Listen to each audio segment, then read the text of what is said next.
Muy bien, buenos días a todos y bienvenidos a este desayuno informativo organizado una semana más por Nueva Economía Forum, Tribuna Mediterránea, acto que se celebra bajo el patrocinio de Bankia y de Asisa. Un desayuno y una reunión en la que vamos a contar con la presencia de la candidata por UPyD a la presidencia de la Comunidad Valenciana en las próximas elecciones del 24 de mayo, elecciones autonómicas, Alicia Andújar. A 5 semanas escasamente de esos comicios, con un panorama político todavía muy por dibujar, con encuestas tanto hoy como ayer que no terminan de vislumbrar exactamente qué es lo que puede pasar y, sobre todo, cómo se puede desarrollar esta próxima campaña electoral. Así que, si les parece, y sin más dilación, es un placer ceder el turno de palabra a la persona que presentará a nuestra conferenciante de hoy. Señoras y señores, con todos nosotros, Andrés Herzog, secretario general del Grupo Parlamentario de UPyD en el Congreso y miembro de su Consejo de Dirección.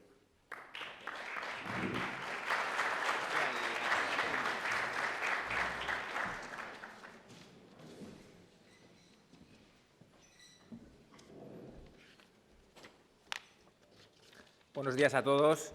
Gracias por estar aquí esta mañana. Antes de nada, yo estoy aquí exclusivamente a presentar a Alicia Andújar, que es nuestra candidata a la Generalitat Valenciana. Pero antes de presentarla, me gustaría tener un breve recuerdo para las 700 personas que murieron ahogadas, han muerto ahogadas este fin de semana, intentando entrar en Europa, ¿no? Yo creo que aquí, rodeados de todas de estos bienes que disfrutamos aquí, creo que es un buen momento para recordar a estas personas. Yo creo que la primera reacción cuando pasan cosas de estas es intentar culpar a alguien, ¿no? Yo creo que esto es bastante humano, ¿no? Intentamos culpar a las mafias o al capitalismo. Yo, más allá de la culpa, simplemente quería tener un recuerdo. Muchas veces estamos todos quizás ensimismados, ¿no?, con nuestros problemas personales, con nuestros problemas de partido, con los problemas de España y olvidamos cosas importantes como esta. Y espero simplemente que esto sirva para que no olvidemos, ¿no?, y tengamos siempre presente que hay otros problemas más allá de España, muchas veces muy cerca, a escasos metros de nuestra frontera, y que es importante que nos preocupemos también de eso. Como decía, estoy aquí para presentar a Alicia, que es nuestra candidata en la Comunidad Valenciana. Alicia es licenciada en Derecho, es licenciada también en Criminología por la Universidad de Valencia, tiene un diploma de estudios avanzados, el doctorado en Derecho Penal, también por la Universidad de Valencia, es abogada con despacho propio, y creo que representa muy bien lo que es UPyD. UPyD es básicamente un partido de personas, en su inmensa mayoría sin ningún tipo de experiencia política, que un día decidimos, yo también me incluyo dentro de esas personas, dejar nuestra carrera profesional y implicarnos en política. Implicarnos en política porque creíamos en unos principios, en unos valores, que en este caso son los que representa y los que encarna Unión, Progreso y Democracia. Alicia tampoco tiene experiencia política previa, empezó a colaborar en el año 2011 en UPyD y lo que tiene, como decía, es ilusión de verdad por cambiar las cosas, ¿no?, y por iniciar una etapa política que deje atrás los vicios, ¿no?, de que ha ido arrastrando España desde la transición con el PP, con el PSOE, con los partidos nacionalistas, iniciar una etapa nueva. Y para eso creo que es importante contar con personas como ella. También Alicia, no hace falta que lo diga, es una mujer, y esto realmente tampoco debería ser ni un mérito ni un demérito, por supuesto. De hecho, no debería yo ni siquiera mencionarlo, ¿no? Pero me gustaría destacarlo, en primer lugar, porque está en un partido, UPyD, que es el único que tiene una líder mujer, es el único partido nacional que está liderado por una mujer. Y además porque últimamente, como sabréis, hemos tenido una época convulsa en UPyD a raíz de las últimas elecciones en Andalucía. Hemos tenido movimientos, hemos tenido gente que ha tenido miedo, no ha aceptado, ha sido reacio a aceptar los retos que se venían por delante y, curiosamente, y esto no es un único caso en Valencia, han sido mujeres las que han dado el paso al frente y las que han cogido la bandera de la regeneración que representa UPyD. Mujeres que muchas veces yo creo que son también más reacias a estar en primera línea, les cuesta más dar ese paso. Yo creo que para ellas es más duro estar en política, sinceramente, lo creo además firmemente, pero que en los momentos difíciles, como Alicia, pues cogen esa bandera, la levantan y dan ese paso al frente. Y esto nos ha pasado, como decía, no solo aquí, nos ha pasado, por ejemplo, en Castilla y León, donde tenemos a una candidata mujer, nos ha pasado en Baleares, y por lo tanto me gustaría hacer ese reconocimiento también a la labor de la mujer en política, que obviamente no hace falta que lo diga, está infrarrepresentada, y ojalá eso también vaya cambiando con el paso del tiempo. Bueno, tenemos un reto por delante. Yo creo que la situación política en España ahora mismo es apasionante, está todo muy abierto, pero a la vez, y con esto acabo, es una situación política preocupante. Y preocupante porque pasamos de un bipartidismo imperfecto, en la cual había dos partidos, el PP y el PSOE, a dos bloques. Yo creo que eso se está definiendo muy claramente estos últimos días. Tenemos el bloque PP-Ciudadanos y el bloque PSOE-Podemos, ¿no?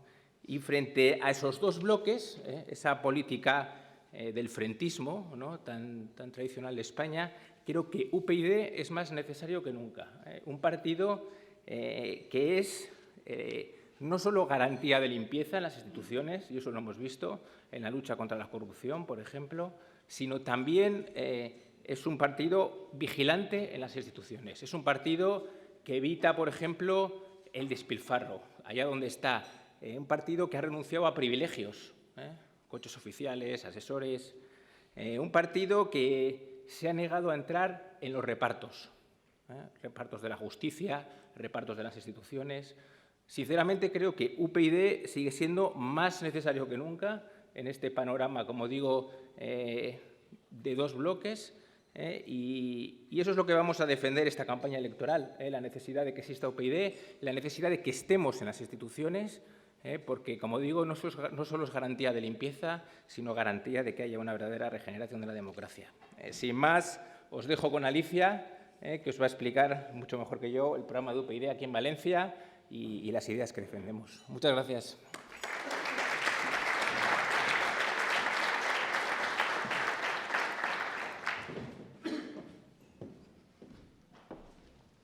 Hola, buenos días a todos. Muchas gracias, Andrés, por tu presentación.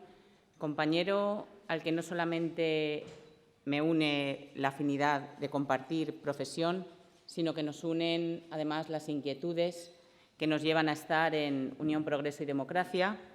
Muchas gracias también a los organizadores Fórum Europa por habernos invitado y darnos esta oportunidad de dar a conocer a los valencianos las líneas esenciales de nuestro programa. Y bueno, el objeto de mi intervención va a ser, como digo, dar a conocer la alternativa que UPyD tiene para la Comunidad Valenciana, atendiendo especialmente a aquellos aspectos que consideramos singulares, diferenciadores de nuestro programa respecto a otras fuerzas políticas y que además puedan tener una repercusión económica directa sobre las arcas públicas y el tejido social y productivo de la Comunidad Valenciana. Por tanto, voy a obviar aquellas propuestas importantes que tenemos en nuestro programa, como, por ejemplo, la propuesta de reforma de la Ley Electoral Valenciana, en la que nosotros proponemos una circunscripción única autonómica en lugar de las 3 circunscripciones provinciales que tenemos vigentes, a la vez que planteamos rebajar la barrera electoral del 5% al 3%, proponemos también la elección directa de alcaldes a doble vuelta, la atención sanitaria universal para todos los ciudadanos, con independencia de que tengan o no sus papeles en regla, o la libertad de elección de lengua vehicular por parte de los padres en la enseñanza pública. Medidas todas ellas importantes desde el punto de vista de la regeneración democrática y que son para nosotros absolutamente imprescindibles, pero que no tienen en principio o es más difícil cuantificar su repercusión económica directa. En primer lugar, plantearles que desde Unión, Progreso y Democracia compartimos buena parte de los análisis económicos que desde diferentes instancias se han elaborado sobre la situación económica de nuestra comunidad y que tienen una indudable utilidad para fijar objetivos y establecer propuestas. Así, compartimos, y de hecho lo recogemos en nuestro programa, el diagnóstico sobre el efecto absolutamente devastador que ha tenido para la Comunidad Valenciana el quinquenio 2009-2013, con el resultado de liderar el deterioro económico en indicadores fundamentales con respecto a la situación del conjunto de España, entre ellos el descenso del Producto Interior Bruto regional en un 10,3% frente al 6,9% del conjunto del país, el hecho de que la Comunidad Valenciana lidere el ranking de las comunidades autónomas con mayor deuda pública respecto al Producto Interior Bruto regional, un 34,8%, el que las cifras de desempleo se hayan situado también 2 puntos por encima de la media nacional, llegando en momentos a alcanzar a ser superiores al 26%, afectando a más de medio millón de valencianos, que el pago de intereses financieros derivados de la deuda pública siga en aumento, habiéndose incrementado en un 11% en el primer cuatrimestre respecto a periodos anteriores para un total de 470 millones de euros, lo que hace una media de 3,9 millones de euros al día. Esta cantidad es la equivalente a construir un centro escolar por día, precisamente en una comunidad valenciana en la que todavía hay alumnos que estudian en barracones. Que los objetivos de déficit público se proclamen como imposibles de cumplir, a pesar de aumentar impuestos y recurrir a mecanismos de liquidez del Gobierno central, como el Fondo de Liquidez Autonómica, señalando, por tanto, la incapacidad para asumir más recortes del gasto público sin afectar al entramado clientelista, a las duplicidades, las redundancias y los excesos, mientras los servicios públicos esenciales van camino de la depauperación. En segundo lugar, compartimos también en lo fundamental el diagnóstico sobre cuáles son, en términos generales, los principales motivos de preocupación que la crisis ha dejado en la Comunidad Valenciana y que ejercen como frenos de una posible recuperación, entre ellos el paro, la baja productividad, la evolución de la demanda, la inadecuada dimensión y estructura de las empresas valencianas, etc. Sin embargo, un análisis que se quede en el terreno de los indicadores estrictamente económicos no es suficiente para delimitar la amplitud de la crisis en la que estamos inmersos y para identificar el conjunto de alternativas que es necesario impulsar. Ese análisis reduccionista es precisamente el que mantiene nuestro presidente del Gobierno y que comparten en gran medida los dirigentes del Partido Popular, entre ellos el presidente Fabra. Según este planteamiento, todo el problema se reduce a que nos caiga del cielo o de Bruselas una mejora de determinados indicadores macroeconómicos, obviando el fondo real de la crisis, que no es otro, tal como Unión, Progreso y Democracia viene analizando ya desde hace tiempo, que aquello en lo que estamos inmersos no es solo una crisis de carácter económico, sino que tiene también un componente político e institucional que actúan como factores de agravamiento del alcance de la crisis económica y de las posibilidades de recuperación. ¿De qué estamos hablando exactamente? Pues hablamos de los siguientes fenómenos que, por rutilantes, estoy segura que a nadie en esta sala van a sorprender. Sin ánimo de ser exhaustiva, hablamos, por ejemplo, del anquilosamiento de un sistema de partidos, el llamado bipartidismo imperfecto, cada vez más incapaz de cumplir cabalmente con sus funciones de representación política de la ciudadanía. Hablamos de los abundantes, extensos y denigrantes casos de corrupción en los que este sistema de partidos se halla inmerso en su ejecutoria de gobierno tanto a nivel nacional, autonómico o local. Hablamos de fenómenos tan populares en los últimos tiempos como las puertas giratorias y captura del regulador, de la generalización del fenómeno de los sobrecostes inmensos e irregulares de las obras públicas. Hablamos también de las trabas para implantar dinámicas económicas, administrativas y comerciales bajo la lógica del mercado único a nivel nacional. Hablamos de la desvertebración de políticas educativas y sanitarias en 17 sistemas de taifas que conviven unas espaldas de otras. Hablamos de la impunidad ante el delito por motivo de un sistema de justicia intervenido y dependiente del Poder Ejecutivo, complementado además por un sistema de aforamientos de los responsables políticos inédito en cualquier país avanzado, del mantenimiento y reduplicación de estructuras políticas y administrativas ineficientes, obsoletas y cuya única razón de ser es el de ser cauce para el clientelismo y el nepotismo más atroz. Y hablamos también de la opacidad en la gestión de los recursos y cuentas públicas que entorpecen sobremanera cualquier intento cabal de regulación y control. ¿Y cómo va a ser posible despejar las tuberías del sistema económico, cómo crear nuevos recursos y cómo relanzar nuestro potencial productivo sin atender a la erradicación de toda esta sarta de desmanes que actúan como obturadores y que van a continuar minando cualquier reforma económica mejor o peor concebida? Efectivamente, hay que ir más allá de bajar o subir impuestos, de bajar o subir los tipos de interés, de conseguir unos porcentajes u otros financieros, asuntos todos ellos necesarios, pero desde luego no suficientes.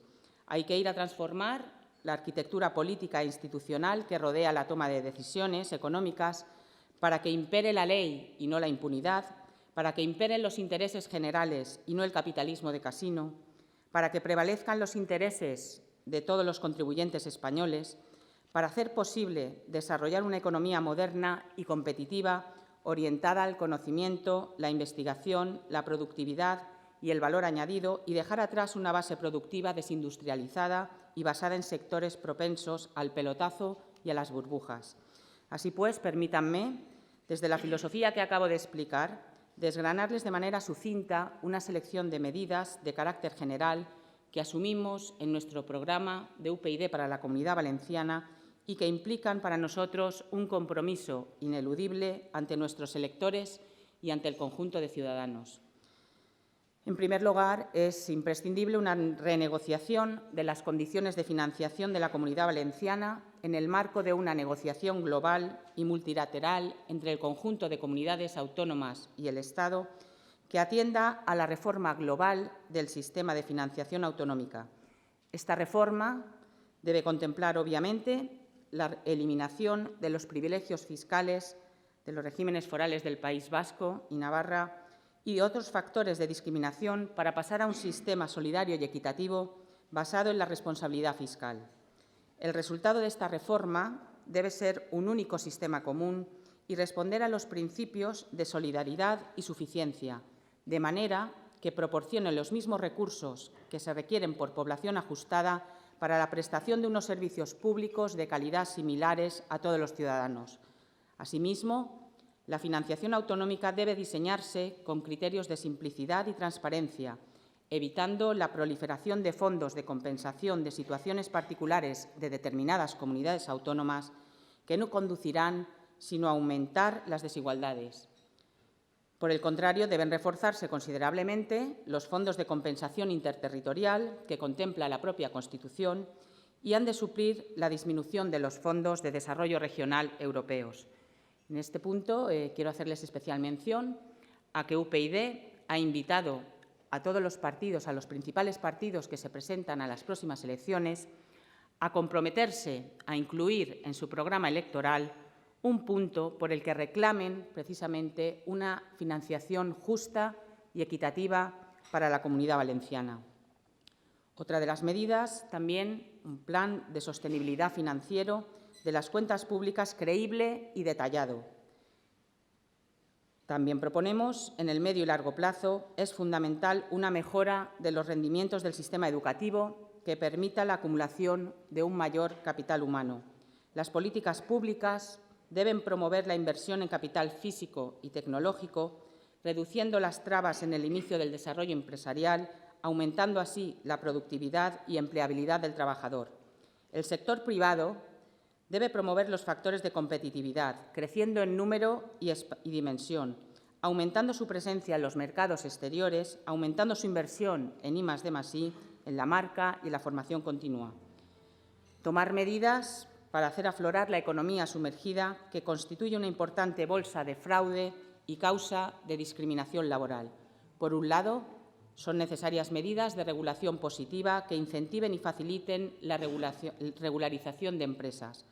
Por otro, es necesario reforzar e intensificar los mecanismos de inspección laboral.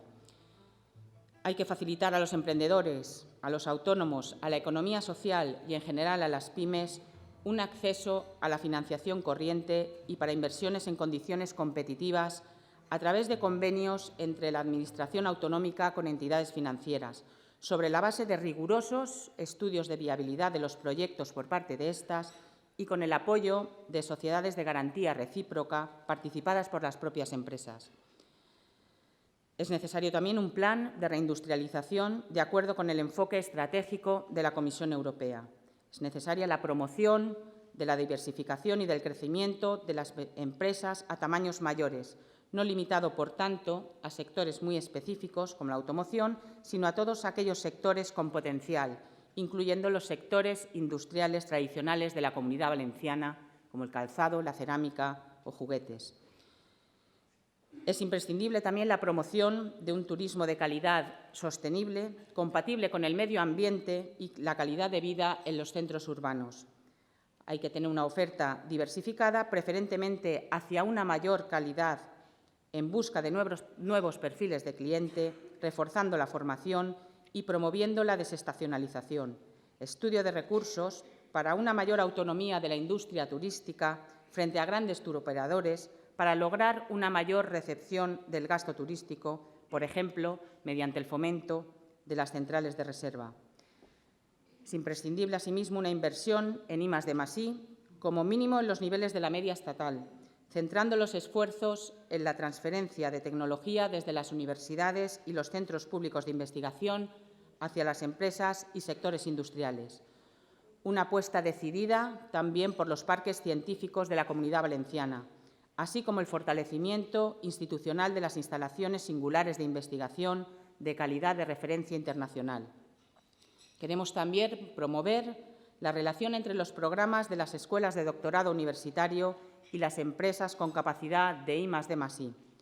Queremos, asimismo, potenciar la investigación coordinada entre diversos grupos de las universidades de la Comunidad Valenciana, de modo que se creen grupos de investigación con suficiente masa crítica como para ser referentes a nivel internacional.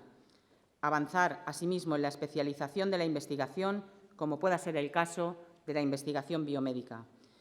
Sin embargo, cualquier línea de actuación verá limitado su alcance si no se acomete consecuentemente la regeneración democrática de las instituciones públicas valencianas, si no se implantan buenas prácticas financieras y de gobierno, una gestión más profesional de las instituciones y la persecución implacable de todo fenómeno de corrupción, como requisitos para recuperar la credibilidad y la confianza. Por lo que, además de las medidas como las anteriores, cabe añadir, entre otras, medidas como las siguientes. Promover, desde las Cortes Valencianas, que el Gobierno de la Nación dote a la Fiscalía del Tribunal Superior de Justicia de la Comunidad Valenciana de los medios humanos, técnicos y materiales necesarios para luchar eficazmente contra la corrupción. Defendemos que las labores de la Sindicatura de Cuentas sean integradas en el Tribunal de Cuentas Nacional, ya que éste tiene funciones en todo el ámbito estatal y autonómico. Mientras no sea efectiva esta inclusión, se ha de garantizar, desde luego, la independencia de este organismo y ampliar sus recursos para que pueda fiscalizar realmente las cuentas anuales de todas las entidades dependientes y vinculadas en la forma establecida por la ley, con especial énfasis en la reducción de plazos para que resulten útiles. Los resultados se plasmarán en un informe técnico, también anual, para las Cortes Valencianas y en otro informe de divulgación breve e inteligible. Tales informes serán vinculantes y aumentaremos las sanciones establecidas por mala gestión económica para los responsables. Suprimir la institución del aforamiento, tanto en la Comunidad Valenciana como en el conjunto de España, es también imprescindible, como lo es prohibir y perseguir el nepotismo y el patronazgo en los nombramientos de cargos en instituciones públicas, empresas controladas por las administraciones públicas, organizaciones o instituciones subvencionadas por ellas y en los contratos o negocios jurídicos que realicen. Es necesario también un reforzamiento del régimen de incompatibilidades. Se deben modificar diversas leyes que regulan las incompatibilidades de cargos electos y empleados públicos de todas las administraciones públicas para hacerlas más estrictas y prevenir que cualquiera de ellos pueda dar preferencia a sus intereses privados sobre los públicos, por sí mismos o a través de relaciones familiares o diferidas de cualquier tipo. Reforzar las funciones de interventores y órganos de fiscalización económica independientes de los cargos políticos, volviendo al sistema de intervención previa, esto es, al control del gasto antes de ejecutarse.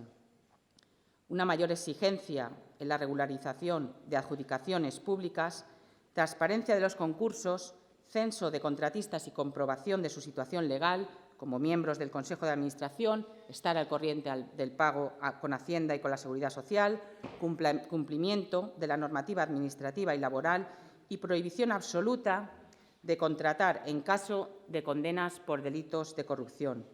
Una publicación anual de contratos establecidos y su importe, control y limitaciones sobre contratistas que monopolicen la recepción de adjudicaciones y sobre el volumen de contratación respecto a su facturación anual. Es necesario también acometer un proceso de fusión de municipios en la búsqueda de una mayor solidez, autonomía y eficacia de la Administración local, empezando en la Comunidad Valenciana por aquellos municipios de menos de 5.000 habitantes, que son nada más y nada menos que 389 sobre un total de 542, el 71,77%. El objetivo es transformar la actual situación de minifundismo municipal originado en la Constitución de 1812 y que ha dado lugar, como resultado, a la existencia de más de 8.000 municipios, de los cuales 5.500 tienen menos de 2.000 habitantes y en torno al 80% menos de 5.000.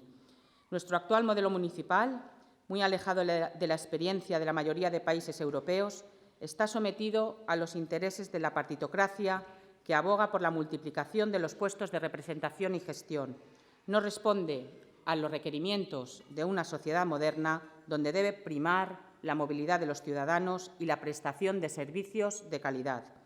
Un municipio debe gestionar un territorio y una población congruentes con las economías de escala adecuadas para la prestación de servicios, con una estructura administrativa más profesional, permitiendo de esta manera un ahorro considerable del gasto corriente en el mantenimiento de las actuales administraciones locales.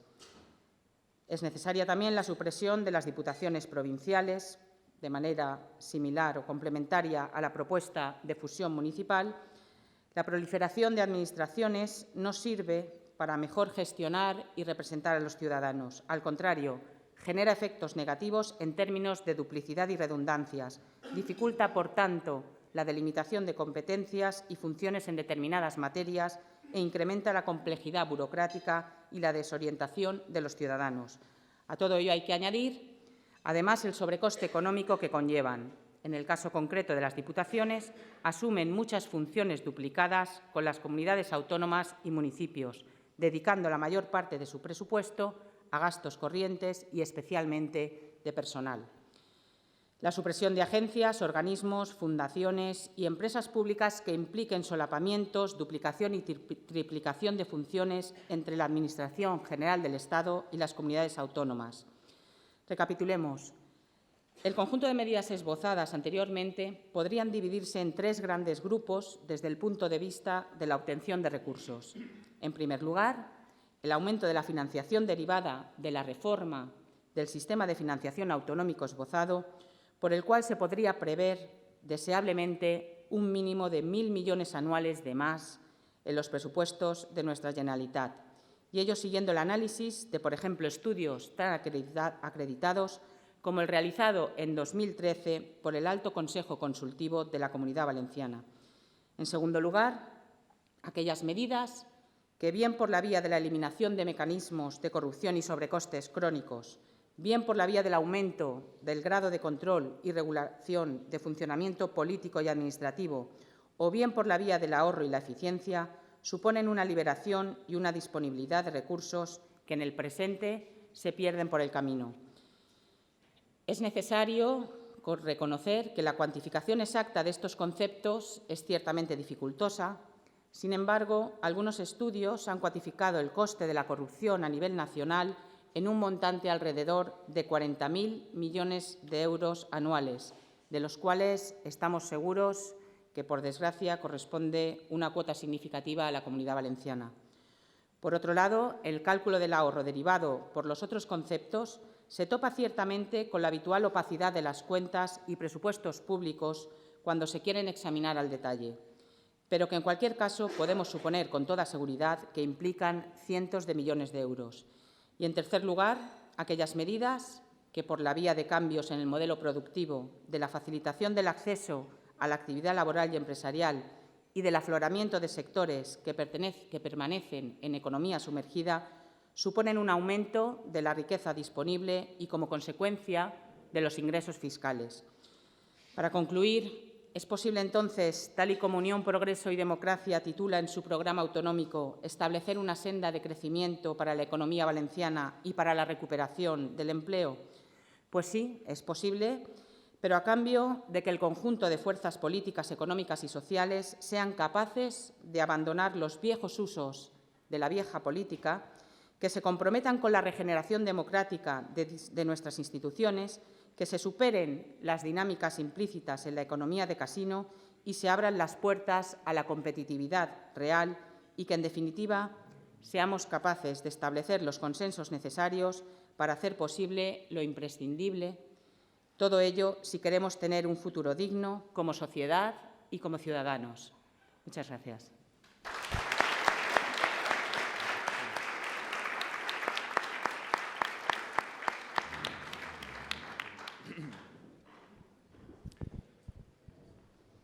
Bien, gracias, Alicia Andújar. Recordemos, candidata por UPyD a la presidencia de la Comunidad Valenciana en las próximas elecciones del 24 de mayo. Arrancamos ya, son las 10 menos 25, comenzamos ya con el turno de preguntas que ustedes han formulado y que iremos trasladando a Alicia por riguroso turno. Antes, y como son muchos de ustedes los que me lo han pedido, hay, si me lo permite, Alicia, una pregunta para don Andrés Herzog, y es que tiene que ver, y son muchos los que quieren saber, su opinión acerca de todo lo que está ocurriendo en estos instantes en su partido a nivel nacional, en UPyD, con las dimisiones en muchas comunidades y con la posición tomada por Inario Lozano. Bueno, ciertamente se han venido publicando últimamente muchísimas noticias, ¿no?, sobre UPyD. Tengo que decir que la mayoría en un tono excesivamente alarmista. Ya sabemos que siempre es más noticia pues el que se va o el que es crítico que el que permanece, ¿no? Yo, frente a todos estos datos, además muchos de ellos realmente sin ningún sustento, me gustaría dar unos muy concretos objetivos. Hoy se cierran las listas electorales, si no me equivoco, tanto en las elecciones autonómicas como municipales. UPyD presenta 8.000 candidatos en toda España en las elecciones autonómicas y municipales, que vienen a representar unos 2.000 candidatos más que en el año 2011. Por lo tanto, esto en elecciones autonómicas supone que nos presentamos al 100%, a todas las autonomías, pero además nos presentamos en cabildos insulares, nos presentamos en las Juntas Generales del País Vasco y en municipales, pues nos presentamos en todas las capitales de provincia, en las ciudades más importantes, incluso en pueblos menos importantes, hasta alcanzar un 60% de la población española, ¿no?, que viene a representar como un 5% más de lo que nos presentamos en el 2011, ¿no? Por lo tanto, frente a avalancha de dimisiones, UPyD se rompe, los datos objetivos son estos. Es cierto que ha habido gente que… ha habido gente, en primer lugar, en UPyD que ha defendido cosas como la fusión o la alianza o la coalición preelectoral con Ciudadanos y que lo ha hecho legítimamente. Y que se ha planteado en los órganos correspondientes, se ha debatido, se ha votado y se ha rechazado. Y yo creo que, según pasa el tiempo, cada vez las diferencias son más evidentes entre UPyD y Ciudadanos. No me voy a referir ahora a ello, pero podría extenderme durante mucho rato sobre las diferencias entre los dos partidos. Para empezar, incluso cosas tan evidentes como el modelo de crecimiento, ¿no? Un modelo de crecimiento sano frente a un modelo de crecimiento, en mi opinión, viciado por incorporación en aluvión de gentes provenientes de otros partidos políticos, partidos regionalistas, localistas, cuyas consecuencias veremos estos meses, ¿no? Pero al margen de eso y de esa gente que digo que lo ha defendido legítimamente, luego ha habido gente que, en mi opinión, candidatos que han tenido un cierto vértigo ante la situación complicada que se nos plantea después de las elecciones en Andalucía, y luego otro grupo de candidatos, y lo digo con toda sinceridad, que han buscado un acomodo profesional. Y esto también hay que decirlo, gente que estaba en UPyD y que ha pensado que su sillón quizá estaría más asegurado en otra formación política. Pero, insisto, son una cantidad ínfima, como lo demuestran estos 8.000 candidatos, que son más de todos los afiliados que tenemos, sin contar simpatizantes, lo cual demuestra que el afiliado de UPyD es una persona comprometida con el proyecto de UPyD y no me enrollo más, UPyD sigue más vivo que nunca y lo vamos a ver estos meses. Gracias. Bueno, pues preguntas ya para Alicia Andújar. Fermín Palacios, del Sindicato Independiente de la Comunidad Valenciana, pregunta, en la línea un poco de lo que estaba comentando don Andrés Herzog, ¿no hubiera sido mejor comparecer junto con Ciudadanos en una misma candidatura? Y le pregunta, ¿se han equivocado? ¿Quién, yo? Su partido. Mi partido. Pues en absoluto. Como bien ha expuesto Andrés, yo creo que son más las diferencias que las convergencias entre UPyD y Ciudadanos. Son numerosas las diferencias, tanto en orden a lo que nosotros estamos defendiendo, la sanidad universal pública, con independencia de que uno tenga sus papeles en regla o no. Esto es uno de los puntos que nos diferencian de ellos. Nos diferencia también la reclamación de una financiación equitativa y justa para todas las comunidades autónomas. Nosotros defendemos lo mismo en cualquier territorio de España, con independencia de si ello nos va a dar mayor o menor rédito electoral. No es el caso de Ciudadanos. Y, por otra parte, obviamente tampoco compartimos su política de expansión a base de fagocitar partidos localistas en los ayuntamientos, y que, desde luego, no es lo que nosotros entendemos por regeneración democrática y por la necesidad de esa limpieza de las instituciones públicas a las que les he aludido en mi discurso. En relación a este tema, también se le pregunta qué resultado, tal y como se están desarrollando las cosas en su partido, firmaría en estos momentos en las próximas elecciones autonómicas. Pues obviamente el resultado es el de entrar en las instituciones, entrar con cuantos más representantes mejor, porque indudablemente el proyecto de Unión, Progreso y Democracia sigue siendo un proyecto necesario. Es cierto que nuestra situación interna en este momento, pues bueno, no es la mejor para afrontar una campaña electoral, pero nosotros tenemos el objetivo muy claro, porque el trabajo que se ha desarrollado durante años, escuchando a vecinos, escuchando a asociaciones, conociendo las necesidades, en definitiva, de los ciudadanos, es lo que nos ha permitido elaborar este programa autonómico y también los programas, obviamente, locales en todos los municipios en los que nos presentamos. Y, por tanto, se ha hecho una labor muy importante en todos los municipios, en la mayoría de municipios de la Comunidad Valenciana. Aproximadamente el porcentaje aquí es mayor, puesto que nos abarcaremos aproximadamente un 80% de la población. Y, por tanto, yo estoy convencida de que finalmente los valencianos van a valorar qué es aquello que necesitan para, en definitiva, tener una vida mejor. En clave nacional le preguntan si ve a UPyD sin Rosa Díez. Pues a día de hoy, obviamente, no. Rosa Díez es una persona fundamental en Unión, Progreso y Democracia. Es un referente. Yo todavía no alcanzo a entender por qué hace 6 o 7 meses Rosa Díez era, según el CIS, la política mejor valorada y hoy en día no se considera así. Habría que pararse a pensar por qué se ha producido esta situación. Y bueno, por supuesto que Rosa Díez es imprescindible en UPyD. Más preguntas de las personas que nos acompañan. Le preguntan directamente si se siente traicionada por Toni Cantó. Yo no, habría que preguntarle en todo caso a los afiliados que le votaron en primarias. Yo lo único que he hecho ha sido, como coordinadora de Unión, Progreso y Democracia en la Comunidad Valenciana, asumir la responsabilidad que me correspondía, que no es más que el compromiso que adquirí con este partido el día que decidí afiliarme. Yo no tengo, como ha dicho bien Andrés, no tengo pasado político.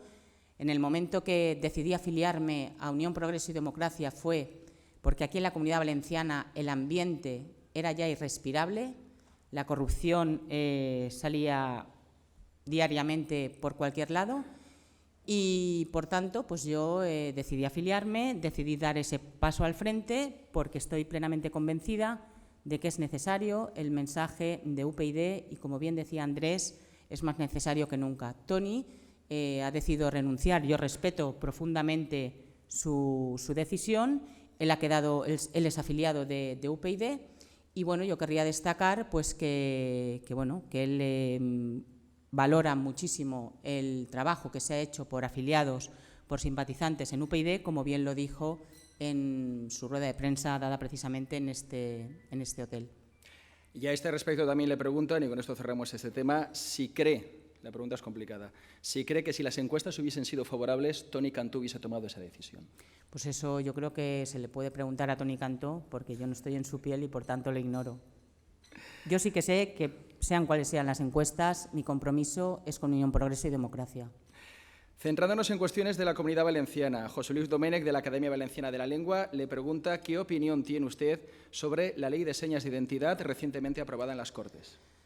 Bueno, pues mi opinión, desde luego, sobre esta ley es una ley que ha sido utilizada por el Partido Popular como cortina de humo para tapar las vergüenzas que continuamente están saliendo a la luz. Yo no creo que sea el momento de que un partido que además gobierna en la Comunidad Valenciana con mayoría absoluta aplique precisamente el rodillo para calificar cuáles son las señas de identidad o no de los valencianos. Yo no puedo estar más en desacuerdo con esa ley, que no es fruto del consenso, sino, como digo, fruto de la aplicación del rodillo por el Partido Popular. En relación a temas más de la Comunidad Valenciana, se le pregunta, señor Andújar, si cree, como así apunta la derecha y fundamentalmente el Partido Popular, una Comunidad Valenciana gobernada por un tripartito de izquierdas sería tan caótica y tan problemática. Pues bueno, caótica o problemática sería en definitiva fruto de lo que han decidido los valencianos en las urnas. Muchas preguntas en relación, le piden su opinión sobre la situación que en estos momentos se está viviendo con el ex vicepresidente del Gobierno, Rodrigo Rato. ¿Es que, perdón? Su opinión acerca de lo que está pasando en estos momentos con Rodrigo Rato. Pues, ¿qué cree que le diga? Lo que estaba diciendo, quiero decir, es un ejemplo más de la corrupción que en nuestros días asola las instituciones y de que de manera inevitable es necesario seguir luchando contra ella, a pesar del coste, ¿no?, que ello nos supone, Andrés, del coste desde todos los puntos de vista, desde el coste económico y desde el coste también político, porque, bueno, a lo mejor puede tener alguna relación con la situación que está viviendo Unión, Progreso y Democracia en estos días. Sí, bueno, yo simplemente matizar, bueno, como abogado que está llevando la causa en la Audiencia Nacional frente a Rato, entre otros, pues me gustaría decir que, bueno, Rato es la viva imagen de eso que llamaba Alicia el capitalismo de casino, ¿no?, que le has llamado, el capitalismo de amiguetes, ¿no? La puerta giratoria, el que es ministro y después pasa a la empresa privada y después pasa a dirigir Bankia, y todo eso siempre predominando o mezclando el negocio privado con los cargos públicos, ¿no? Y simplemente me parece asombroso que se presente por parte del Partido Popular como una cosa particular, ¿no? Un señor que el propio Partido Popular puso al frente de Bankia y que nos ha costado a todos los españoles 22.000 millones de euros, resulta que es un asunto particular, ¿no? Y que utilizara esa posición para sus negocios privados, para blanquear dinero, para evasión de capitales. Por lo tanto, en UPyD seguiremos luchando para que este señor esté donde debería estar ya hace tiempo, que es en prisión provisional. Más cuestiones. Hablaba usted antes, un tema capital, importantísimo para la Comunidad Valenciana en relación a lo que es la financiación. Sobre ese tema le preguntan si se cree el anuncio del Gobierno de empezar a negociar un nuevo modelo de financiación este próximo verano o si cree que esto ocurrirá ya pasadas las elecciones generales y ya en 2016. A ver, yo lo que creo es que estamos en precampaña y que obviamente pues todos este tipo de anuncios son oportunistas. El Gobierno ha tenido mucho tiempo para abordar esa reforma de la financiación y bueno, pues en este momento, como le digo, no es ni más ni menos que una propuesta con marcado tinte electoralista. Cambiando de tema y desde la Federación de Familiares con Alzheimer, se le pregunta si va a recuperar, en caso de que usted gobierne, la ley de dependencia. A A ver, nosotros, desde luego, lo que queremos es que la ley de dependencia se dote adecuadamente para que pueda cumplirse todos los presupuestos que establece. Una pregunta desde el Colegio de Criminólogos. La leo literalmente. Siendo usted criminóloga, ¿qué medidas piensa adoptar para facilitar la inserción profesional de los y las criminólogos? A ver, nosotros nos hemos reunido también con la asociación, no sé dónde está en concreto el compañero, nos hemos reunido con la Asociación de Criminólogos. Desde luego es una titulación que tiene poca implantación en laboral, porque se ha considerado como una licenciatura en muchos casos complementaria. No es así, es necesaria en las instituciones tanto para la prevención como para el tratamiento de los delitos. Es necesaria la presencia de criminólogos como expertos, no como complementario, como digo, con un carácter complementario. Y, por tanto, pues como criminóloga que soy, pues trataremos de manera muy positiva la situación concreta de los mismos. Amparo Salmerón le pregunta por las propuestas de sostenibilidad del sistema sanitario valenciano y además le pregunta si en estos instantes cree usted que ese sistema es sostenible, tal y como se dirige y se gestiona hoy. El sistema sanitario valenciano. Evidentemente, nosotros reclamamos que la sanidad, que las competencias en materia de sanidad sean devueltas al Estado, porque no es justo que los ciudadanos de la Comunidad Valenciana tengan una sanidad pública de peor calidad que la de otros ciudadanos de España. Y, por tanto, somos también muy conscientes de que los recortes que se han realizado en materia de sanidad indudablemente perjudican. No es justo que a día de hoy haya enfermos de hepatitis C en lista de espera para recibir su tratamiento, con las consecuencias nefastas que tiene la evolución de esta enfermedad. Y, como digo, nosotros somos conscientes de que desde el presupuesto de la Generalitat se pueden liberar 1.400 millones de euros que pueden destinarse, entre otras materias, desde luego, a mejorar la sanidad para los valencianos. Aunque ha comentado usted algo, hay varias personas que le preguntan o que quieren saber exactamente qué le motivó, por qué. O sea, ¿cuándo da Alicia Andújar el paso de verdad para entrar en política? Pues lo di, como bien ha dicho Andrés, en septiembre de 2011, cuando mayor calado tuvo en mí la situación de crisis política en la Comunidad Valenciana, de los numerosos casos de corrupción, de la mayoría de ellos de los cargos públicos del Partido Popular. Y, en definitiva, fue eso lo que me espoleó para decidirme a dar este paso al frente y afiliarme a un partido político. Yo me considero una persona bastante libre y me costó aproximadamente un año tomar esa decisión, pero por aquello de afiliar las ideas, me resultaba un poco complicado. Pero me atrajo lo suficiente el mensaje de unión, progreso y democracia, un mensaje que ya entonces era limpio y transparente y que a día de hoy lo sigue siendo. Y esa fue la razón por la que decidí entrar en este partido político.